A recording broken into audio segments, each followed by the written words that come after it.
حب الأنام. আমি নামাজ পড়ি, আমি একটা মেয়েকে কোনোভাবে ভুলতে পারছি না, আমি তাই তাকে ভুলতে আল্লাহর রাস্তায় চলে যেতে আমার করণীয় কি? ভাইরা আমার, আল্লাহ তাআলা মাফ করুন, আমাদের অনেক ভাইরা আছেন হারাম সম্পর্কে জড়িয়ে গেছেন, নিজের আমলকে নষ্ট করছেন। খুব ভালো করে শুনে রাখেন, কেন অন্য মানুষের ভালোবাসা মহব্বত আমাদের অন্তরে প্রাবল্য বিস্তার করে চাইলেও বলতে পারে না কেন?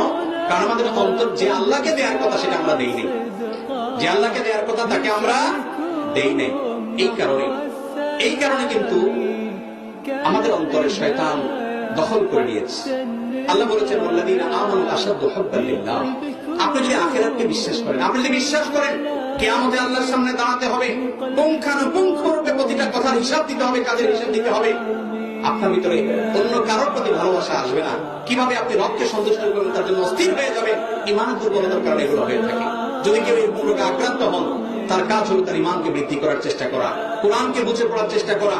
কোরআন যত বুঝে পড়বে তত ইমান বাড়বে, আর ইমান যখন বাড়বে, আল্লাহ বলেছেন ওয়াল্লাযীনা আমানু আশাদ্দু হুব্বান লিল্লাহ, যারা ইমান এনেছে তারা সবচেয়ে কঠিন ভাবে ভালোবাসে শুধু আল্লাহকে। আল্লাহর মতো আর কাউকে এরকম ভালো তারা বাসে না।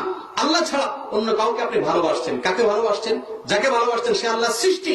আল্লাহর সৃষ্টির মধ্যে যদি আপনি পাগল হয়ে যান, তাহলে স্রষ্টা আল্লাহ রাব্বুল আলামিনকে কত বেশি মহব্বত করা উচিত, ভালোবাসা উচিত।